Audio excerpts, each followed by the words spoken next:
dari sisi infrastruktur sebenarnya belum layak. Jadi banyak stadion di Indonesia itu memang yang apalagi ada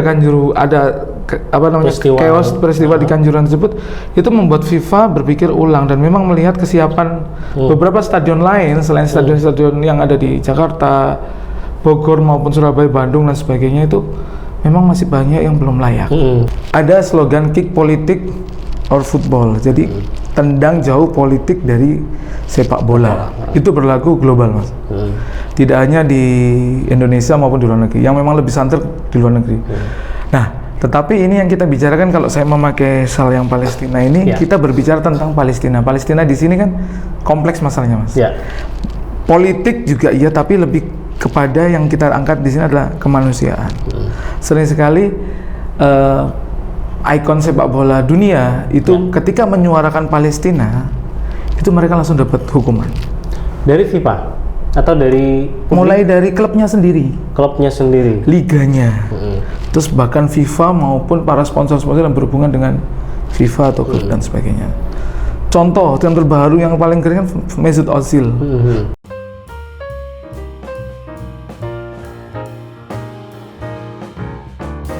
Assalamualaikum warahmatullahi wabarakatuh, mitra muslim. Alhamdulillah kita kembali berjumpa di program Lini Masa. Ini podcast spesial dari Suara Muslim, the best religious radio network, yang hadir untuk para pemuda agar lebih baik. Nah, kalau mendengar kata bonek, ini apa nih yang ada dalam pikiran mitra muslim ya? Supporter bola, sebuah tekad, sebuah semangat yang serius gitu ya, atau justru hal yang negatif-negatif? Baik, tentu semua orang boleh punya persepsi ya ketika mendengar satu kata tertentu. Nah, tapi gimana kalau mendengar kata bonek hijrah? Apakah perlu bonek ini kemudian ditambahin dengan kata-kata sifat ataupun juga kata embel-embel lainnya, atau bonek ya bonek aja gitu? Nah, di Lini Masa hari ini kita akan ngobrol tentang bonek hijrah yang wani berubah. Oke, dan sudah hadir tamu kita, alhamdulillah, Mas Ahmad Danang Romdani, founder dari Bonek Hijrah. Mas Dani, assalamualaikum. Waalaikumsalam warahmatullahi wabarakatuh. Oke, ada embel-embelnya atau anunya kalau bonek nih? Cak Dan gitu aja. Iya, agar lebih lebih Surabaya, lebih ke arean ya gitu. Cak Dani gitu ya. Siap, ya, Cak Dan gitu aja. Cak Dani, ini gimana kondisi persepak bolaan di Surabaya atau Indonesia nih? Ya, alhamdulillah seperti yang kita lihat bersama, kita simak bersama, Indonesia dalam upaya untuk bisa masuk ke jenjang sepak bola yang lebih baik. Setelah kemarin U20 batal. Kita alhamdulillah diberikan kepercayaan lagi oleh FIFA untuk masuk untuk menjadi host atau tuan rumah di World Cup U17. Oke, usia U17 ya. Dan Surabaya juga masih menjadi venue di situ. Betul. Surabaya masuk dalam 4 kota, Surabaya, Jakarta dulu, Bandung, Palembang dan Surabaya. Oh, ada 4 kota. Harusnya kemarin pembukaan atau opening ceremony di Jakarta, di JIS. Berhubung ada pro kontra dan sebagainya, isu yang berkembang, ada rumput dan macam-macam. Seperti itu akhirnya ya menjelang kontestasi tahun depan, akhirnya Surabaya dapat rezeki nomplok jadi venue tempat pembukaan atau upacara pembukaan World Cup Under 17. Oke, jadi nanti U17 itu openingnya di Surabaya, Gelora Bung Tomo, tanggal 10 November itu juga. 10 November juga. Pas juga hari pahlawan ya. Betul sekali. Ya, berarti sudah siap semua nih supporternya. Supporter sudah siap, tinggal digerakkan, cuma dananya itu untuk nunggu dekingan pusat kayaknya. Nunggu callingan betul orang dalam itu. Ya, Mas Dani, kemarin yang U20 itu batal, kan ada tentu ada pro kontra ya. Kemudian ya ada yang mengait-ngaitkannya dengan politik lah itu sebagainya. Meskipun itu kan kalau yang santer nih karena penolakan terhadap timnas Israel. Nah, kalau dari sisi supporternya sendiri, apakah kecewa ataupun kemudian saya nggak bakal milih tuh kalau dia menjadi calon gitu ya? Gimana? Siapa itu? Ya gitu. Jadi gini, dari kacamata supporter sendiri, kalau dari Bonek sendiri jujur banyak yang kecewa. Hampir semua supporter, tidak hanya Bonek, hampir semua elemen supporter saya pastikan pasti kecewa. Karena Under 20 ini lebih tinggi kelasnya daripada Under 17. Under 17 itu ibarat kalau di liga Eropa itu pemain-pemain klub B atau pemain-pemain tim kedua. Kalau di kasta sepak bola itu mereka di divisi 3 atau 4. Gitu mainnya. Kalau Under 20 itu bisa masuk cadangan atau tim reserve-nya. Jadi masih liga atas tapi mereka masih bermain di kelompok cadangannya seperti itu kalau di luar. Jadi teman-teman tuh banyak yang menyayangkan gitu loh. Entah itu ada sangkut paut politik sebenarnya, tapi kalau dilihat memang dari sisi kesiapan atau bangunan itu istilahnya apa? Infrastruktur Indonesia sebenarnya belum siap. Untuk yang U20. Apalagi ada tragedi di Kanjuruhan. Yang sampai itu imbas utama seperti itu. Kanjuruhan baru saja dibongkar kemarin, kalau nggak salah belum ada sebulan tuh sudah ditutup ini sama yaitu pengembang dan sebagainya. Itu kelihatannya dibongkar, terus mau dijadikan stadion lagi, dipugar gitu agar lebih layak lah ya tanda kutip. Itu pun anggarannya naik 3 kali lipat dan sebagainya itu. Dari sisi infrastruktur sebenarnya belum layak. Jadi banyak stadion di Indonesia itu memang yang apalagi ada peristiwa di Kanjuruhan tersebut, itu membuat FIFA berpikir ulang dan memang melihat kesiapan beberapa stadion lain selain stadion-stadion yang ada di Jakarta, Bogor maupun Surabaya, Bandung dan sebagainya itu memang masih banyak yang belum layak. Jadi kalau dari Cak Dani sendiri melihatnya ini untuk yang pembatalan kemarin itu bukan hanya sekedar ada penolakan dari tokoh tertentu, tapi juga ada ketidaksiapan infrastruktur, kemudian tragedi yang Kanjuruhan itu. Betul. Jadi tidak menampik bahwa memang infrastruktur sebenarnya belum siap 100%. Di samping memang ada campur tangan politik dan sebagainya yang membuat itu mungkin jadi suatu keuntungan ataupun kerugian bagi tokoh-tokoh politik tertentu. Nah kalau yang U17 ini apakah sudah siap infrastrukturnya? Insya Allah di U17 ini 4 kota yang ditunjuk Insya Allah sudah siap dengan stadion-stadion yang utama. Di samping juga itu ada stadion-stadion pendamping untuk latihan atau training ya Mas ya. Jadi Insya Allah sudah siap, kan bergulir itu masih bulan depan Mas, November belum ada sebulan. Insya Allah sudah siap. Mungkin rate-nya agak berkurang. Jadi rate World Cup U20 dengan U17 sepertinya berkurang. Tapi berkaca dari U20 yang kemudian setelah Indonesia gagal terus FIFA menunjuk Argentina, bahkan infrastrukturnya tidak lebih baik daripada Indonesia. Dari segi rumput apalagi. Mungkin masyarakat dan sebagainya, terus animo memang unda-undi lah atau beda jauh lah sebenarnya kalau dengan Indonesia gitu lah. Sama-sama kultur negara sepak bola, hanya saja di sana sudah banyak pemain dunia. Pemain dunia internasional sebagai Indonesia masih dalam taraf Asia itu. Jadi ada banyak yang terlibat di situ gitu ya. Betul. Bukannya sekedar penolakan 1-2 tokoh dan lain sebagainya. Saya yakin banyak tokoh supporter maupun teman-teman supporter nih, kalau saya teman-teman bahkan Surabaya itu sebenarnya sudah siap, merchandise dan sebagainya itu sudah siap. Saya punya teman itu sudah nyiapin, transportasi sudah. Jadi kalau dari sini naik apa, moda transportasi sudah disiapkan seperti Surabaya Bus dan sebagainya sudah disiapkan sebenarnya untuk menyongsong ini. Bahkan merchandise, terus official merchandise yang boneka dan sebagainya, t-shirt dan sebagainya sudah siap semua. Berarti itu disimpan untuk nanti U17. Nyablon lagi. Karena ada U20 itu. Nggak apa-apa, merchandise yang lama belum expired di diskon. Seperti itu. Berarti banyak yang udah keluar modal itu ya. Betul. Pastinya saya pikir Indonesia juga pasti, pemerintah juga pasti sudah keluar modal banyak kan.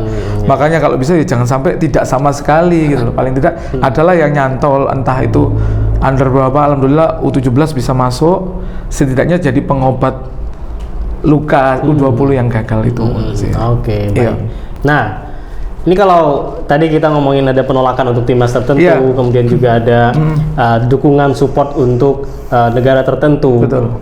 Sebenarnya itu boleh nggak sih dicampur baur antara sepak bola sama dukungan kepada negara tertentu, politik tertentu itu?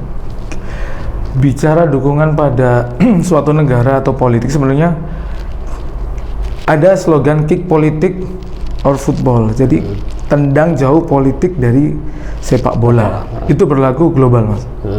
Tidak hanya di Indonesia maupun di luar negeri. Yang memang lebih santer di luar negeri. Nah, tetapi ini yang kita bicarakan, kalau saya memakai sal yang Palestina ini, kita berbicara tentang Palestina. Palestina di sini kan kompleks masalahnya Mas. Politik juga iya, tapi lebih kepada yang kita angkat di sini adalah kemanusiaan.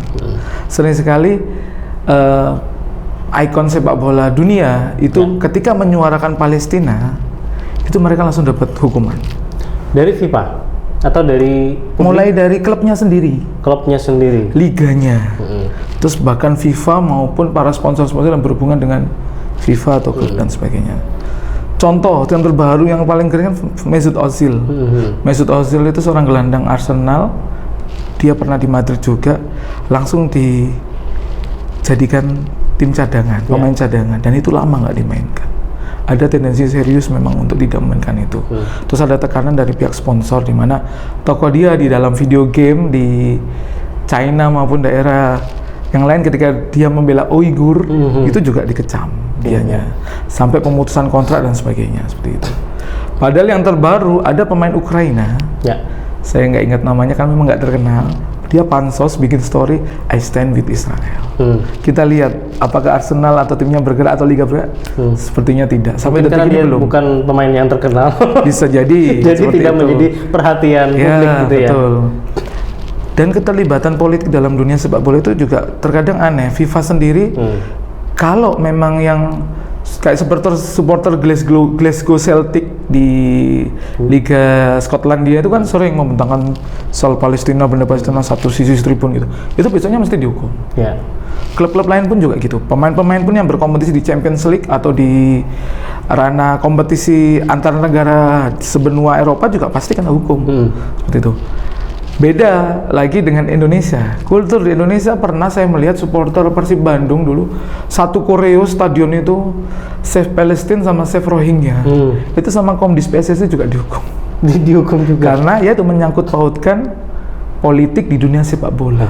Jadi maksudnya menyangkut pautkan itu baik dia menolak atau mendukung itu sama-sama tidak boleh. Tadi kan untuk yang save itu kan dalam artian dia mendukung. Itu tidak boleh. Meskipun mungkin rasa kemanusiaannya dia terpanggil untuk mendukung itu sebagai mungkin dia bukan sebagai seorang pemain sepak bola ketika mendukung itu. Tapi sebagai seorang manusia yang terpanggil. Jadi kan ada apa namanya slogan cukup jadilah manusia untuk peduli dengan Palestina, gitu kan. Nah, rakyat atau mungkin supporter Indonesia pun juga cerdas. Saya beberapa kali hadir nonton Persebaya di stadion karena memang klub ini kan dominasi warna hijau, cocok nih dengan bendera Palestina yang ada di sana. Kita sering pakai gitu. Pernah suatu ketika saya sama istri pakai gamis Palestina, itu jilbab juga Palestina. Saya cuman pakai gini, cuman ada sal Palestina. Sal diminta dilepas, dimasukkan karena nggak ada hubungan. Padahal di dalam ada memang itu pertandingan Persebaya, saya masih ingat 2018 kalau salah, 17-18 pertandingan Persebaya main malam lawan Borneo atau lawan Samarinda itu semua tribun sepakat untuk bikin koreo dukung Palestina karena waktu itu masih tingginya intifado atau serangan yang kayak seperti sekarang ini mana, jadi banyak serangan ke Gaza gitu. Sebagai bentuk kepedulian teman-teman di tribun itu bikin koreo. Nah, kita kan dress code ngikutin hijau atau berbau Palestina gitu kan. Kita masuk ternyata gak dibolehin sama petugas atau bodyguardnya di sana. Akhirnya saya masukkan. Istri di tempat tersendiri yang perempuan kan diperiksa perempuan gitu. Diminta untuk tidak menampakkan atlet Palestina, nggak bisa kan mau dipakai gamis sama jilbab bagaimana ya, akhirnya protes sampai akhirnya ya tetap diizinkan masuk. Nah itu yang saya kira memang belum bisanya karena memang ada tekanan mungkin dari pusat karena memang semuanya digebiauya gitu kan mas. Pokoknya yang berbau Palestina itu pasti afiliasinya ke politik. Padahal kita kan pengennya sama-sama manusia saling support dan sebagainya. Apalagi kalau bicara sepak bola, bicara permainan yang fair gitu ya. Artinya kan dalam Palestina juga kita harus fair. Mereka harus didukung untuk kemerdekaannya kan, perjuangan kemerdekaan.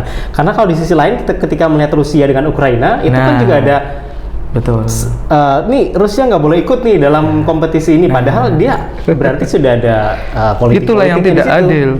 Katanya politik tidak boleh dimasukkan dalam sepak bola. Tapi berkaca ketika kemarin Rusia menginvasi Ukraina, Rusia langsung di-ban. Rusia tidak boleh ikut Piala Dunia. Padahal lolos. Terus negaranya dikeluarkan dari UEFA. UEFA nggak bisa bermain di kasta tertinggi dan klubnya yang mewakili yang juara nggak bisa bermain di kompetisi antar klub Eropa. Itu kan suatu bentuk penzoliman juga, katanya nggak boleh campur politik, ngapain itu dimasukkan. Tapi berbeda ketika yang kita angkat isu Palestina, itu langsung mereka nggak boleh seperti itu. Padahal kasusnya sama-sama diinvasi oleh negara lain gitu. Ibaratnya kan kalau sama-sama politik ya Ya diratakan kan memang kalau rules of the game-nya seperti itu ya sama harusnya nggak boleh. Israel nggak boleh berkompetisi di Eropa karena gini. Klubnya pun nggak boleh berkompetisi di liga antar klub Eropa. Harusnya jadi tentang jauh-jauh politik dari sepak bola kita ini sebenarnya jargonnya tidak konsisten. Iya, hanya untuk bolo dewe atau sekutu mereka katakan seperti. Yang unik ketika gini Mas, ada kalanya tokoh politik itu apalagi ini rame-rame 2024 ya. Ya. Apa 2024? Ada itu. Mau pemilihannya di Kalau Indonesia. saya ganti platformer. Ada pemilihan saja. Jadi tokoh-tokoh politik itu mencoba eksis kalau di Surabaya eksis atau ibaratnya apa? Pansos. Di tribun, foto, diposting. Okay. Terus yang klarifikasi tribun akhirnya. Kami tidak berafiliasi dengan ini, bahwa kehadiran dia ke tribun hanya untuk nonton, tidak ada sangkut pautnya dengan kelompok supporter atau komunitas tertentu. Nah, itu pernah kita alami seperti itu. 2000 berapa dulu? 19. Sana 2020. Itu sudah apa itu? Pilwali itu 2020 ya. Ya 2020. Betul, itu Bonek Hijrah dapat anugerah terbesar, bukan anugerah terindah. Jadi nama Bonek Hijrah sekaligus logo dicatut sama oknum untuk mendukung salah satu pasangan calon wali kota. Tuh. Dan itu bikin geger nggak hanya di dunia persepak bolaan atau bonek saja, sampai se-Indonesia. Akun kami di DM, akun-akun ibaratnya follower ratusan ribu, menanyakan terkait hal ini benar atau tidak dan sebagainya. Saya sebagai founder Bonek Hijrah akhirnya berubah menjadi founder Bonek Klarifikasi. Kemana-mana klarifikasi, jadi kayak toko gitu. Kemana-mana diwawancarai untuk klarifikasi. Iya. Tapi itu benar dicatut atau pura-pura dicatut aja sebenarnya benar Mbak dukung nih? Betul, jadi gini ceritanya. Bonek Hijrah itu kan ternyata ada orang yang mengambil nama kita. Karena memang ini belum saya patenkan, belum hak merek, belum haki juga dan sebagainya. Ada yang mengambil nama itu, terus mereka buat kaos sendiri. Tapi logo berbeda dengan kita. Teman-teman bonek, teman-teman supporter lain tahunya Bonek Hijrah itu saya sama teman-teman di sini. Nggak tahu dengan mereka. Ada satu oknum, mereka ditawari untuk mengumpulkan massa. Judulnya silaturahim toko ini dengan arek-arek bonek gitu. Dia mau, dibuatlah poster, background, ada logo kita, ada nama kita. Padahal ini yang buat acara bukan hanya oknum yang namanya sama. Nama bolehlah sama, tapi kalau logo kan nggak mungkin Mas. Itu akhirnya semua tanya tabayun ke saya. Tak banyak tabayun, tapi lebih banyak yang mengecam. Wah, Surabayaan, Pisuan di mana-mana. Jadi postingan terakhir itu kan malam. Saya biasanya kan tiap subuh itu buat postingan untuk mengingatkan teman-teman sholat subuh. Ayo sholat subuh dan sebagainya. Hari itu saya kena rasa malas, bukan futur ya Mas. Malas terus ngantuk, akhirnya nggak buat quote subuh itu Mas Nasir. Postingan terakhir itu kita dapat komen 800-an. Itu pertanyaan dan kecaman lebih banyak kecamannya. Itu banyak DM-nya lebih banyak lagi, Pisuan dan sebagainya gitu. Akhirnya kita minta tolong teman-teman yang tahu toko-toko ini, kita cari. Akhirnya singkat cerita itu kejadian pagi, saya ditelepon sama official juga. Gitu. Official tanya apakah benar ini Mas Dani. Saya yakin Mas Dani nggak seperti itu. Official Persebaya. Menanyakan seperti itu. Apakah benar ini? Kalau memang benar, kita kecewa karena kok ada bonek yang harusnya tidak berpolitik. Idealnya harusnya memang supporter sepak bola itu tidak berpolitik, tidak menunjukkan ekspresi politiknya gitu ya. Kan kalau berpolitik gimana nanti kalau misalnya memilih? Betul sekali, tidak menunjukkan ekspresi politiknya dengan baju supporternya. Tapi kalau diri dia sendiri, monggo, tetap harus bisa berpolitik seperti itu. Kalaupun bukan, alhamdulillah, tapi kalau benar saya kecewa teman-teman ya. Akhirnya kita verifikasi dan sebagainya, kita klarifikasi, ketemu orangnya ini. Malam itu juga Mbak Daisa kita ajak kopdar yang mencatut ini.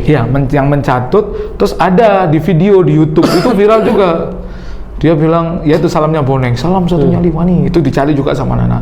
Terus banyak anak-anak yang DM sama Rara itu DM, Mas kalau butuh masa kita siap, Mas kalau butuh masukan siap. Itu yang bantu kita. Orang itu. Saya bilang ke yang ini, Mas, Cak, kalau sampean nggak hadir malam ini untuk klarifikasi, saya nggak jamin nyawa sampean. Sampai segitunya, karena memang harus ditekan. 2 orang ini ternyata, 1 orang ini ngakunya seorang dai. Dan ini kata anak-anak itu Ustadznya bonek hijrah, padahal bonek hijrah nggak punya Ustadz gitu kan. Yang kedua ini dia afiliasi ke ormas tertentu. Dan memang ini tim ses keduanya ini dari calon wali kota dulu itu. Sebentar, sepertinya ya. Oke. Satu dia tim ses dan juga bilangnya punya jaringan bonek. Ya. Satunya lagi dia tim ses juga bonek di daerah sana, daerah Manuan dan sebagainya, dan dia juga salah satu anggota ormas. Akhirnya minta maaf. Mereka nggak mau hadir pertama. Terus saya paksa, aku nggak bisa jamin keselamatan sampean kalau sampean nggak hadir. Akhirnya mereka hadir, klarifikasi. Yang satu ini minta maaf tapi nggak berani nyebut siapa yang nyuruh dan sebagainya. Yang satunya ini bulet mas, bulet yang dai itu, yang ustadz itu bulet dan sebagainya. Intinya akhirnya dia kayak jualan kopiah. Tapi ini yang saya juga heran, ternyata ada, kalau saya melihatnya ada unsur negatif atau apa istilahnya, kayak dukun, seperti itu mas, nyirap ibaratnya sampai. Jadi lewat imamah yang dia pakai itu, sama rokok, nyirap orang. Jadi orang ini berdiri banyak mas Nasir, di waktu berdiri banyak, wis podo ngape, udah mau ngantemi tukaran gitu. Mas Dani, gue nek ketemu wong antem ae Mas Dani, gue ngelak jeneng sampean. Kok nek gelem sak aku sing ngantem. Mana ada gitu. Pas ketemu diem gini semua. Oke. Adik teman saya ajak. Dia peruqyah. Mas Dani kopiahnya jangan dipakai. Coba tak lihat ya, ternyata ada tanda kayak apa namanya? Kayak ada rajahnya mungkin. Rajahnya yang bentuk apa terompah Rasulullah gitu. Ternyata ada tulisan rajah seperti itu. Tuh. Oke. Saya juga percaya nggak percaya ternyata seperti itu ya. Saya nggak pakai, teman-teman tuh diam semua, nggak ada yang bicara. Padahal nanti padahal kita sudah setting. Nanti kalau ini bicara ini serang dengan pertanyaan ini. Pokoknya sampai ketemu sopo sing jaluk, siapa yang ngajak, siapa orangnya itu. Kan anak-anak pengennya itu kan, nggak tahu kalau itu dari kubu mana kita nggak tahu kan. Saya selesai itu, sudah selesai. Publik belum puas. Publik, Mas Dani kalau bisa, soalnya di acara tersebut, di video itu ada kaos bonek hijrah, belakang sini ada foto paslon itu. Ya. Akhirnya saya klarifikasi lagi mas ke yang satunya ini. Saya minta nunjukkan dia minta tolong, Mas Dani nama saya sudah jelek, komunitas saya sudah jelek, saya minta tolong untuk dibantu untuk klarifikasi karena saya tidak punya sosmed. Oke. Sosmed bonek hijrah dulu followers masih 17-an ribu. Sekarang hilang, terus tinggal berapa ribu. Gara-gara itu hilang? Bukan. Itu gara-gara yang lain. Ini selesai minta tolong, nunjukkan mas kaosnya ini. Di markasnya dia, kita bantu klarifikasi, nunjukkan. Dia dapat sangu itu per 75 itu sama ininya, sama ini koordinatornya masih belum dibayar lunas. Dapat kaos. Kaosnya gini kan, nggak tak bawa itu mas. Soalnya gini, teman-teman waktu live Instagram tuh mereka minta tolong, Mas Dani tolong kaosnya dibalik, ada gambarnya nggak? Ada gambarnya.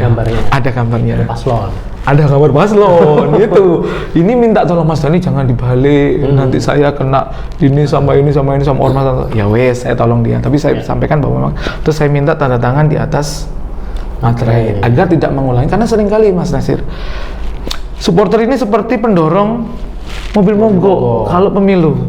Seringkali dimanfaatkan hanya untuk mendorong. Setelah itu mereka tidak dapat keuntungan apapun. Baik. Nah ini udah ganti ya Mitra Muslim, shell-nya kalau tadi Palestina sekarang bonek. Karena tadi sempat menarik juga ketika masa pemilu, kayaknya bukan cuma supporter bola ya, hampir semua, entah itu ormas, komunitas dan sebagainya itu dimanfaatkan untuk mendulang suara. Tapi sebelum masuk situ Mas Cak Dani, saya yang penasaran itu kenapa bonek perlu dikasih nama hijrah? Gitu? Apakah ada yang harus diperbaiki di sini gitu ya? Jadi supporter itu identik dengan 3 hal ya kalau saya lihat. Pertama itu giroh, semangat yang luar biasa gitu. 2, kita tidak bisa memikir bahwa supporter itu erat kaitannya dengan judi. Karena siapa yang menang. Betul, pasti ada sangkut pautnya seperti itu. Ketiga juga dengan miras maupun narkoba. Berarti ini yang bagus cuma satu doang, semangat. Iya. Sisanya judi, bola, kemudian miras. Sama itu, satu lagi. Kesetiakawanan. Oke. Kesetiakawanan atau friendshipnya keren banget Iya, di iya. supporter sepak bola. Meskipun kadang kita lihat itu juga berujung yang jelek karena ketika Ada ya jadi tragedi. jadi gitu. ya jadi ada yang negatif ada yang positif seperti itu. Supporter sepak bola itu ya itu kan masuk di semangat kebersamaan, tadi, ya. semangat persetiakawanan sosial seperti itu. Mm-mm. Perlu nggak dilabeli kata-kata hijrah? Hijrah ini adalah kata kerja atau yang memang tujuannya memang sangat mulia ya Mas Nasir. Berubah atau berpindah. Jadi lebih baik. Betul. Nah, seperti lini masa kita lebih baik ya. Masya Allah, keren sekali. Jadi seringkali saya ketika bukan safari dakwah ya saya kadang-kadang ikut Ustadz untuk safari dakwah, diperkenalkan oleh ke para asatid sebagai bonek hijrah gitu. Para asatid juga tanya, hijrah kemana? Hijrahnya kemana? Dari Surabaya ke Gondang ya. Itu kemarin. Kalau ketemu Habib bin Anis setuju lagi. Iya. Hijrah nang Malang tak Mas Dani gitu. Jadi Arema. Iya, beliau kan Habib bin Anis itu beliau kan jadi Arema juga, supporter Iya. Arema. Terus beliau juga punya pengajian rebuan Untuk Arema. untuk Arema dan malah lebih eksklusifnya untuk pemain dan manajemennya. Oke. Surabaya belum bisa seperti itu. Oh, Ini peluang itu kita, apalagi teman-teman Gereja Quran, teman-teman Muslim, mumpung mesnya dekat di Doho sini, Mas. Oh, di Jalan Doho? Iya. Sampai sekarang masih? Sampai sekarang masih. Mungkin itu peluang gitu. Saya dulu pengen masukkan Ustadz Dairu, pengen saya atau Iya, siapa gitu, paling nggak Ustadz muda Surabaya untuk bantu mengawal sisi spirit keislamannya ini dalam Oke, dunia jadi sepak tadi hijrah itu kenapa perlu ada hijrah? Nah, kenapa Hijrahnya perlu kemana? ada hijrah? Supporter sepak bola, apalagi bonek itu kan identik dengan rusuh, buruk, tidak bisa dipungkiri, rusuh, keburukan, maksudnya negatif tuh. Kenapa perlu hijrah? Karena saya butuh semangat atau paling nggak tagline yang bisa membedakan dengan bonek yang lain. Ada banyak bonek, Iya. bonek Ma'iyah ada, Oke. Oh, oke. ada bonek takwa, ada bonek Jogo Kampung. Itu kan teman-teman tuh afiliasi ini ke ormas-ormas tertentu ada juga. Tuh. Jadi saya membutuhkan suatu spirit di mana spirit ini bisa membantu bonek untuk hijrah. Kenapa nggak bonek tobat, Mas tadi? Kita pernah ditanya, lapo jenenge kok gak bonek tobat, kok bonek hijrah? Kok gak bonek tobat ya? Bonek tobat kan identiknya cuman sebatas tobat saja kan. Udah jadi supporter lagi nanti. Iya, Udah tobat. langsung lepas gitu kan. Iya. Jadi kalau hijrah kan paling nggak masih ada gerakannya, masih ada spirit semangatnya, masih ada tujuannya. Nah, kita teman-teman bonek itu memang punya spirit untuk berubah, apalagi setelah era masa kelam bonek yang dulu-dulu, kita berlahan berubah. Teman-teman dengan namanya sendiri, komunitas yang tetap dan sebagainya, tapi tetap berubah. Nah, kalau saya dengan teman-teman ini pinginnya berubah yang memang punya ada nuansa Islamnya juga, agar kita tidak hanya terkesan berubah di kebaikan atau sikapnya, tapi kita juga harus mensiarkan dakwah Islam ini sebagai rahmatan lil alamin gitu.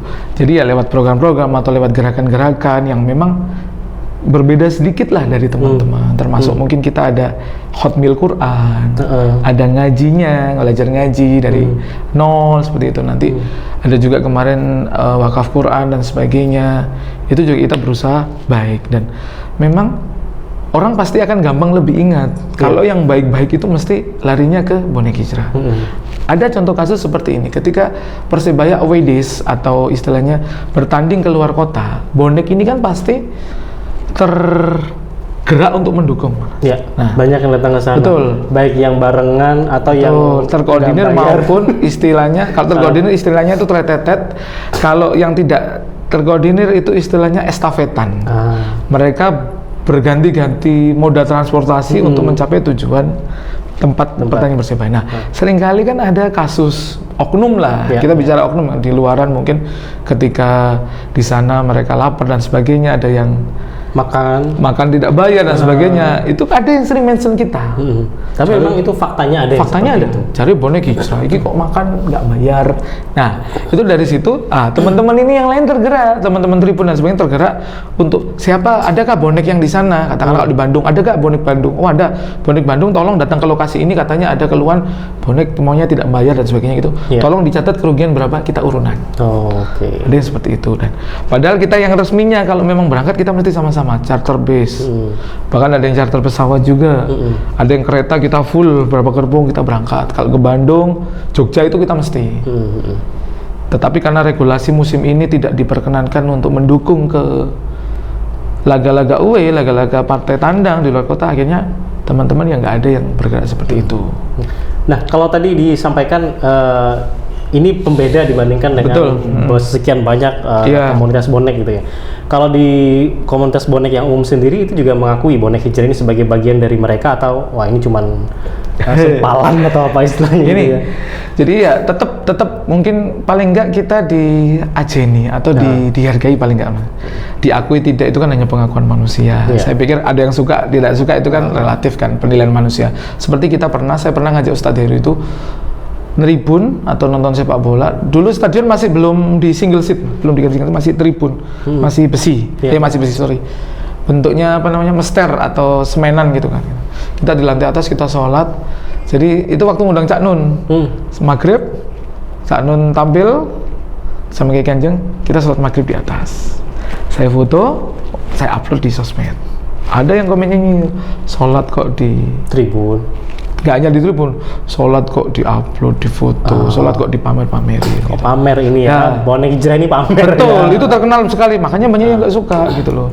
Tapi ketika teman-teman komen di sosmed, kita balasi komen untuk kita ajak ketemuan ngobrol, mereka nggak berani. Jadi yang seperti itu kita ibaratkan gini, ada kelompok supporter memang rata-rata ya, dan ini memang PR kita bersama ya Mas, bahwa seringkali ketika nonton sepak bola atau dalam aktivitas menonton mereka, seringkali ada bumbu-bumbu membawa miras dan sebagainya, itu masih ada, dan mereka sering mempertontonkan itu. Dan saya tidak memungkiri ada saya pernah mendapati teman-teman itu minum di dekat masjid. Saya minta petugas komunal untuk mendorong mereka untuk pindah. Jangan di situ minum. Di situ. Paling enggak kalau Anda pun mau minum, hormatilah masjidnya ya. Gitu kan. Itu kan ibaratnya nggak menghargai rumah Allah gitu kan gitu. Padahal kita susah mati-matian jaga masjid ini gitu, kebersihan dan sebagainya gitu. Nah, itu kan suatu bentuk. Nah, mereka pamer di sosmed juga. Bahwa keburukan aja mereka tidak takut atau tidak malu untuk pamer. Sedangkan kita kalau kebaikan kita tidak dipamerkan dalam tanda kutip. Kalau untuk masalah riya ya kita harus husnuzan ya Mas Nasir, kita niatnya syiar dan sebagainya, semoga itu menjadi jalan atau pengetuk dakwah, pengetuk hidayah teman-teman yang lain. Kita beranggapan seperti itu. Nah, mereka pamer keburukan aja berani, masa kita yang hanya untuk syiar sholat aja kita nggak berani. Saya selalu ngajak teman-teman seperti itu. Jadi artinya bagi orang yang melihat yang di luar tribun itu Mas Dani ya, kalau Cak Dani, kalau misalnya tadi ada yang bonek tadi dengan pamer minum miras gitu, juga ada bonek yang tanda kutip tadi menyampaikan mereka juga sholat berjamaah di tribun gitu ya. Jadi harus biar ada balance-nya, pengembangan.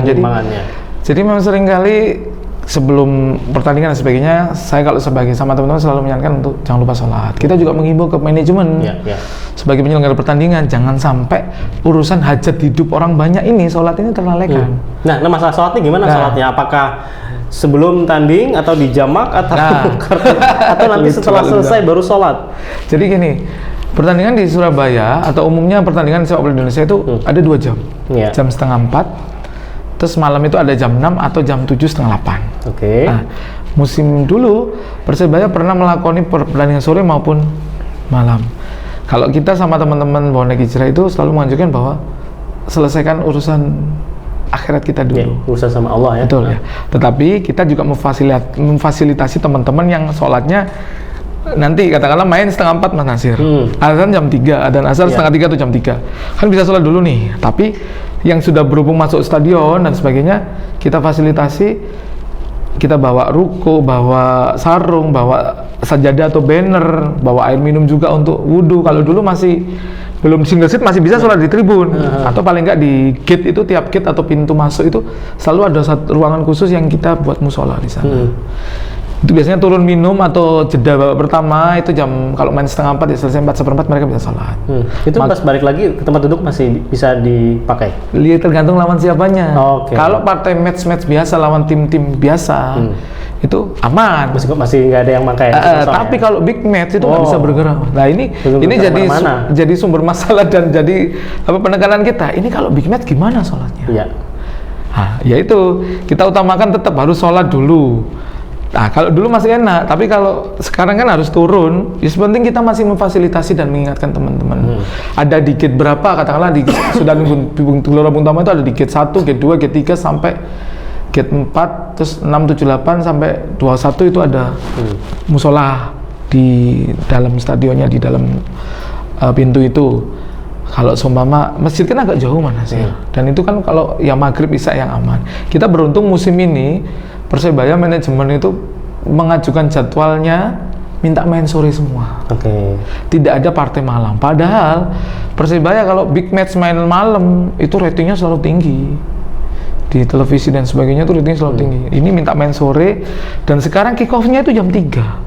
Dulu menjadi masalah ketika awal mula liga itu bulan Agustus, azan 14.57, 14.58. Pas azan itu ya? Pas azan, kita sampai bikin jangan kick off 4 azan asar gitu kan. Tapi ya nggak disut sama Indosiar gitu kan. Itu dan sebagainya. Akhirnya kita nyiasati, pokoknya sholat dulu. Tertinggal 5-10 menit kan nggak apa-apa urusan dunia. Jadi tetap sholat dulu meskipun ada ketinggalan. Terus kita mau fasilitasi, silakan kalau mau sholat di musola. Kita juga ada beberapa teman bonek itu yang memang fasilitasi membersihkan musola dulu sebelum match. Nah, kita yang bantu untuk menyediakan sarung, itu dan sebagainya seperti itu. Jadi musolanya juga dibersihkan. Betul. Kita dulu pernah musim lalu kita pernah usul ke manajemen, kita mau yang handle jaga masjid musola itu tersebut. Terus kita juga usul Persebaya itu harus paling nggak seperti Persib Bandung itu sudah punya musola portable. Jadi yang mobil kayak ATM itu, itu dibuka gini Mas Nasir, bisa jadi atap, terus bawah itu kayak ada alasnya gitu, terus dibuat musola, ada sarung. Terus wudhunya gimana? Kita datangkan tangki air. Gitu. Sudah saya usulkan, terus ada kejadian Kanjuruhan. Akhirnya semua berubah total. Tapi sampai saat ini manajemen berkomitmen, mereka menyediakan office boy untuk membersihkan tribun, membersihkan tempat sholat yang ada di stadion. Jadi Bonek Hijrah tinggal ngawal pelaksanaan atau teknisnya aja. Cak Dhani, kalau ya sebagai supporter bola tentu yang jadi, karena ini Persebaya tentu para pemainnya kan yang jadi idola gitu ya. Kadang kan kita lihat di supporter bola tuh ada yang kalau di luar ya ada rasis gitu kan, ada sebagainya. Nah, kalau di dalam negeri kita sendiri ada yang kayak gitu nggak? Ada, tentunya ada. Ada juga. Terbaru ada salah satu pemain dari Persibaya itu dari Papua. Waktu itu sebenarnya kita menang, cuman dia melakukan gol bunuh diri. Sosmednya langsung diserang, ada kata-kata tentang hewan gitu. Dan itu bonek yang melakukan. Padahal supporter sendiri. Hanya karena dia nggak suka, dia bunuh diri, akhirnya dikecam pemainnya. Sampai ke rasis itu tadi. Betul, ngomong rasis tentang itu, menyebut dengan hewan tertentu itu. Teman-teman langsung bergerak. Sosmednya dicari, orangnya dicari, ketemu. Siapa aja yang ngomong gitu? Ketemu. Itu main sore kan Mas?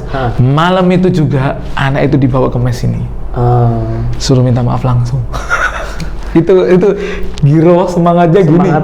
Jadi semangatnya siapa yang berani kemudian membuli dan sebagainya pemain kita nih harus disadarkan dan ya itu disadarkan ya, itu bentuk edukasi juga kan. Tapi nggak dipukulin kan? Nggak, aman.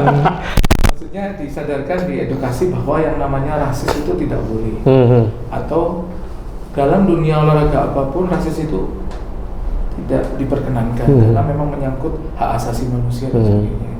Nah, seringkali seperti itu memang sering terjadi kan. Jadi, karena memang Persebaya punya beberapa pemain dari Papua dan sebagainya. Kita harus menjaga kebinekaan ini kan. Padahal kan sama-sama satu bangsa ya. Apalagi ini supporternya sendiri. Kalau supporter lain mungkin kita masih bisa mengecam dan sebagainya. Tapi supporter sendiri sampai mempermalukan klubnya sendiri gimana gitu ya. Nah, bicara supporter lain kan biasanya juga sering ada rivalitas antara supporter bonek kemudian. Nah, itu tuh sekarang gimana nih Bonek Hijrah melihat itu tuh? Apakah juga ini kalau ke Malang juga apakah kena ada di sana juga yang? Jadi dulu saya pernah waktu itu medio 2018 ada acara di Jakarta yang Fest itu. Saya sama teman-teman berangkat dari sini. Saya memang sengaja pakai baju Persebaya, baju Bonek Hijrah sama topi Bonek Hijrah ke Jakarta. Yang dulu kita sama Jakarta sama DJ sebenarnya nggak ada masalah. Nggak masalah. Cuman memang ada bumbu-bumbu yang membuat kita itu akhirnya bertikai. Sampai sekarang dan baru damai kemarin. Itu saya di sana, karena waktu itu ada tragedi Persija lawan Persib. Supporter Persija nonton di stadionnya Persib di Jalan Arupat atau di mana ya, bukan Jalan Arupat, yang satunya stadion GBLA itu meninggal. namanya almarhum Haringga. Terus kita di acara tersebut saya dapat stage untuk cerita tentang komunitas.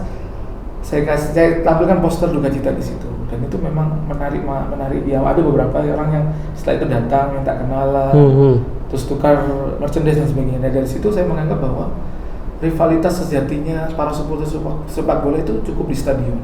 Jadi hanya 2 kali 45 menit atau 90 menit kita menjadi rival.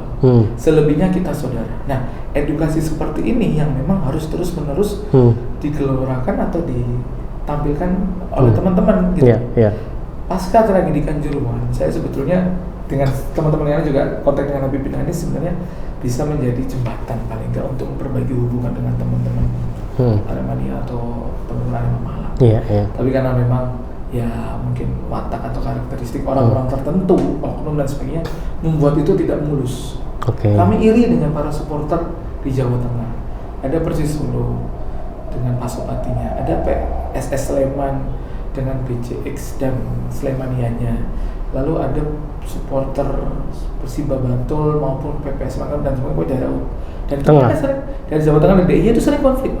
Bahkan di Jogja aja PSS Sleman dengan PSIM Jogja beragam itu Slemania bersama atau BCS dan Slemania itu bertengkar, sering friksi dan sering baku hantam gitu. Padahal mereka masih satu daerah. Jadi kalau di Jogja itu sering kali saya menemukan ada bendera. Blok sini benderanya biru, blok sini hijau, blok sini merah. Jadi kayak daerah teritorial kekuasaan dan mereka bisa berdamai lewat wasilanya Ustadz Salim dulu kalau nggak salah ngisi tausiahnya. Dan saya mikir harusnya Surabaya Malang bisa diademkan dengan seperti ini, karena memang nyawa 130 nyawa lewat Kanjuruhan itu kan nggak sedikit. Apalagi ujung-ujungnya kan ya kayak gini ya. Kayak gini kondisinya. Tidak ada, pokoknya kayak gitu lah, nggak jelas. Sampai masih ada yang kemarin ada bapak dari salah satu korban itu sampai sepedaan dari Malang Surabaya kita sambut, kita kawal dari Sidoarjo ke stadion. Waktu itu habis pertandingan kita sambut, kita maksimalkan, kita berikan kebutuhan yang mereka butuhkan untuk ke Jakarta. Mereka sepeda sampai Jakarta. Bersepeda untuk mencari keadilan. Untuk sepeda keranda, korban Kanjuruhan. Sepeda ontel lama bawa keranda gini, ada banyak, ada videonya, ada fotonya itu. Disambut di setiap titik yang ada stadion, karena dia akan melewati beberapa stadion di wilayah utara sampai Jakarta. Mas Cadani tadi harus menyampaikan harusnya rivalitas yang terjadi di stadion selama pertandingan selesai. Cuman kan realitanya kita lihat justru setelah acara selesai itu kemudian yang terjadi lemparan ini, lemparan itu, tragedi ini, tragedi itu. Gimana bonek hijrah kemudian berupaya untuk menjadi pendamai lah istilahnya kan? Kita kan menjadi pendamai ya. Jadi dalam upaya kami kita tetap paling enggak kalau untuk konten-konten yang tidak provokatif. Kita tekan itu. Padahal kalau kita ikuti arus di sosmed itu kan, kalau kita ikuti arus itu kan, pokoknya provokatif yang lain itu kan paling gampang. Dapat followers, dapat like, dapat interaksinya. Juga engagementnya bagus. Memang kita kurangi sebetulnya. Karena dulu kita ikut arus hanya untuk meninggikan itu. Sampai kita bonek hijrah kok ada domba, isinya provokatif ya. Provokatif. Padahal itu cuma maksud kami, ya cuma mengedukasi bahwa ini hanya untuk ranah sepak bola saja, tidak itu. Tapi terkadang kompor atau memang yang menyulut itu lebih banyak daripada yang memadamkan. Itu sebenarnya buat kita juga, ya gimana ya, pancingan. Bahkan kalau sama teman-teman itu, kalau sama DC kan sudah baik sekarang. Bonek tinggal dengan Aremania ini. Ada satu daerah ini ya. Betul. Kita sampai kemarin itu ketika lawan Arema, kita itu izinnya belum keluar, Mas. Berapa? Jadi tiket itu kan H-2 baru keluar. Langsung melambung harganya itu. Kita sampai bikin Surabaya aman bagi siapapun, kita bagi-bagi mawar di depan sini. Perempatan dalam sini. Dulu pernah kita di depan Masjid Sungkono Makam, kita bagi-bagi mawar, saya dan teman-teman bagi-bagi gorengan. Itu khusus di plat M. Yang ngasihnya ke plat M. Masuk ke satu itu. Kita bentuk seperti itu kan, memang Surabaya ini aman untuk semua. Kalau di sana, di Malang, masih kita sering dapati provokasi tentang plat L. Plat L yang dilempari, digesek atau apapun di itu. Nah, kita berharap memang harus kesadaran semua pihak, nggak bisa hanya dari salah satu sisi saja. Kalau bonek hijrah sih, selain doa dan ikhtiar, insya Allah sebenarnya kita menjalin dengan ada namanya Aremania Hijrah. gitu. Tapi nggak tahu sekarang masih aktif apa enggak, soalnya memang kita kontak beberapa kali, lost kontak. Kita juga minta tolong ke Habib Anis untuk membantu lewat doa dan istilah Habib, dan juga edukasi juga karena memang ini kalau cuma dilakukan satu sisi, hanya dari sisi boneknya aja percuma. Jadi keduanya harus keduanya harus sama-sama aktif dan memang punya komitmen. Maunya seperti apa, mau yang damai seperti apa. Karena juga kita yang lihat pun juga ya capek juga melihatnya, apalagi satu daerah sendiri, satu provinsi gitu ya. Ada korban sebanyak itu. Siapa yang enggak ngeluh hatinya? Saya kesannya itu ya Allah, ada satu gate 13 itu yang konon kabarnya nggak bisa dibuka atau dikunci, itu kabarnya nggak cerita seperti itu, dan itu banyak. Kalau saya pengalaman dulu kena gas air mata di Gelora 10 November, itu memang kita harus nyari tempat yang paling tinggi agar asupan udara ini lebih banyak. Bukan malah bergelombol. Atau kalau kita berani, kita pegang itu gasnya atau pelurunya itu kita lempar balik. Tapi itu kan jarang. Orang kalau sudah kena itu langsung crowded dan sampai melempar kemana? Balik ke siapa yang melempar? Tapi itu kan panas. Melempar ke sana dibalik lagi sama dia. Kalau dulu pengalaman kami, saya itu pernah gas air mata, putih dan sebagainya, pokoknya ada air putih kan dulu suka air bisa naik ke gate paling atas. Tapi kalau kondisi di Arema kemarin di Stadion Kanjuruhan itu atas itu sudah penuh. Bawah lebih penuh lagi karena ada tribun lesehan. Itu yang memang setelah itu takdir yang benar. Iya, dan semua harus berubah tadi ya, bukannya satu pihak tapi semua pihak. Wani berubah ini nggak hanya untuk bonek. Teman-teman yang lainnya juga harus berani. Gitu. Ya, ini kan tagline-nya bonek hijrah, Wani berubah. Ya. Penutup kita di hari ini sama Cak Dani, bonek hijrah, Wani berubah itu seperti apa? Jadi saya mengajak teman-teman semua, rekan-rekan arek-arek bonek semua, tanamkan pada diri kita bahwa Wani itu semuanya, tidak hanya Wani dukung Persibaya.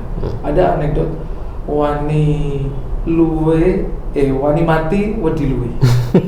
Bahkan hanya untuk membela klub yang mungkin di surga kita tidak ditanyai tentang hal itu sampai di dunia. Makanya kita harus cerdas.